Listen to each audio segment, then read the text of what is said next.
What's going on, guys? Welcome back to a brand new video. Today we're going to be talking about the Black Ops 6 maps. We're going to go over all the maps that are going to be available during the beta that you'll have access to tomorrow. We're also going to go over the ones that are going to be available at launch and the brand new Nuketown remake that they have officially shown us footage of. We're going to talk about all that good stuff here in the video. If you find it informative or helpful at any point, don't forget to hit that like and subscribe button. Let me know if you guys want me to upload another video going over all the content the beta is going to have. So if you guys are interested in that, let me know. But let's go ahead and get into it. So the very first thing that you need to know is the Black Ops 6 beta day one is going to have access to a total of 6 maps upon launch. So the first day, you'll have access to these following maps here. It starts off with Derelict, then you have Scud, Skyline, Rewind, Pit, as well as Gala, and then Pit and Gala are going to be known as strike maps. They will play in 6v6, but they're also going to be available in the smaller modes, so like 3v3, face-off, stuff like that. You'll be able to play those 2 maps exclusively,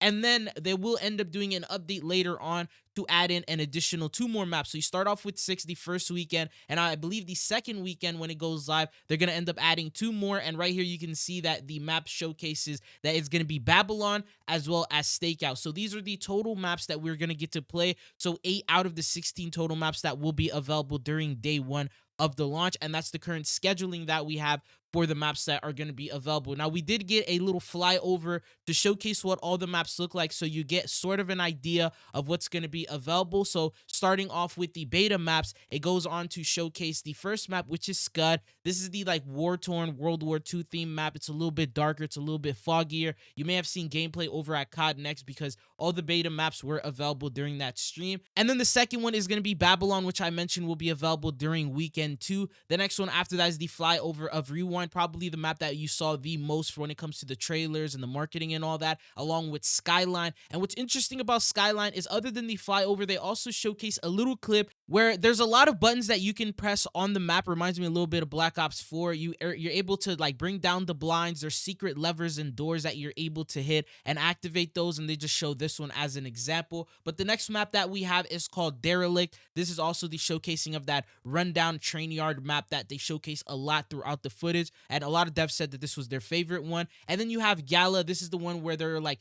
doing some sort of an election or some sort of a party, something like that's a big hall. And then the strike map that we have is Pit, and it's a small scale map. You can get upstairs if you want through like those tubes right there, and then the majority of it plays at the bottom. And then you have Stakeout, which is like a little tiny apartment, a couple of rooms available in it, and that's why it's also going to be available in face off. But now, other than these 8 maps, there's actually another 8 that are going to be available. Unfortunately, you're going to have to wait until the first day of the game in order to access these, but let's go into it. The very first one that we have is called Subsonic. They showcase different angles. These are like the loading screens of it that they're showcasing. You got some sort of an airfield, which I guess they're turning here into a map. You got all these different, I guess this is where the kill streaks are made, or the Harriers, something like that, but this is what it looks like, completely damaged. Then you have a red card. The next map, once again, it's going to be sort of reminding me of Gala a little bit. It's going to be in a high luxury area with a bunch of different rooms that you'll be able to access. And then the next map after that is called the Vault. This map is the one that they showcased during the multiplayer trailer, which I believe is Saddam Hussein's palace. And you can see that there's an underground area with a little bit of water. There's also these vaults, and then there's a couple of other things like that going on with it.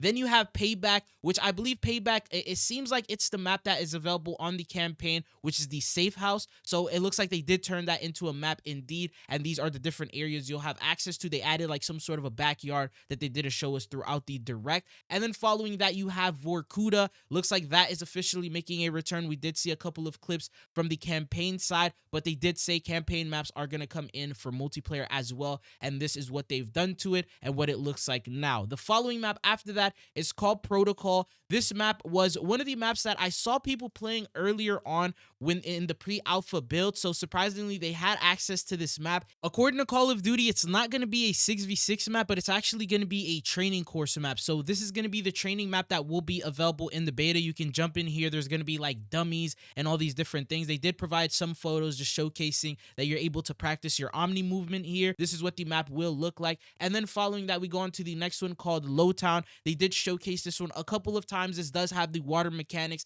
There's areas on the sides where you're able to access the water, and that's what the map will look like. And then the last map that they ended up showcasing, this one's actually where it gets interesting. So Nuketown looks like it's going to be coming back. And if you guys remember a couple of months ago where we talked about how Nuketown was actually shown during a creator meeting, and the only difference was the fact that Nuketown was hit by like some sort of a sandstorm and it looked a little bit different. Well, this is actually the map known as Sandhouse. So they're not using the Nuketown name, but they actually renamed it to the name Sandhouse. You can see that it is actually Nuketown based on the way that you see the Nuketown symbols upside down. You see the truck, and pretty much everything that's supposed to be there is completely damaged and off to different angles. So I'm guessing the map layout itself is going to look a little bit different. Some people were saying that maybe this is Nuketown after the explosion, meaning that most likely there will be another version of Nuketown coming in later down the line, maybe within season 1, season 2, where it'll showcase the map pre-explosion. And maybe then they'll give it the official name of Nuketown, because I found a little odd that they're calling it Sandhouse.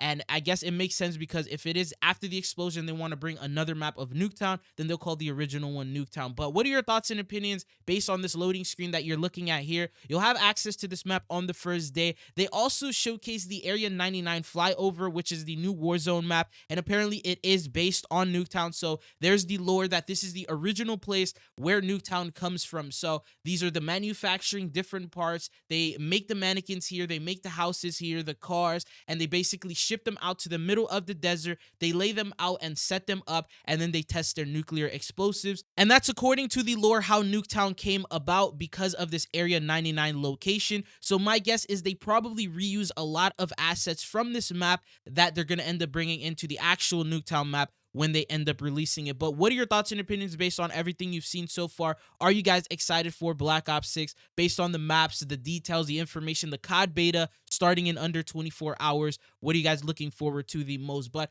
other than this, you can also expect that the Season 1 update itself is going to be bringing in maybe like 3 or 4 maps. The Call of Duty devs did confirm over at Call of Duty Next that they are going to be bringing and remaking very popular nostalgic maps from the Black Ops series, because they said it's not a Black Ops game if it's missing some very popular Black Ops maps. So during the life cycle, they have confirmed that there will be remakes. I know some of you guys have some feelings where they should just make only original content, and some people want to see the nostalgic remakes come back. It looks like they're going to do a mix very similar to how it is with MW2 and MW3, where they sort of mixed stuff up and then brought in remakes, and they did stuff like that. I think they're going to probably do the same thing throughout Black Ops 6's life cycle. But if you could pick one map to return from the Black Ops series, which one would you want to see in Season 1? But anyways, that is all that I have for you guys here in today's video. If you found it informative or helpful, don't forget to hit that like and subscribe button. A quick reminder, I'm most likely going to be posting another video later today where we're going to dive over all the information that the Black Ops 6 beta is going to have. Call of Duty dropped a new blog post where they go over all the different level rewards, for example, the attachments and stuff like that. You'll be able to unlock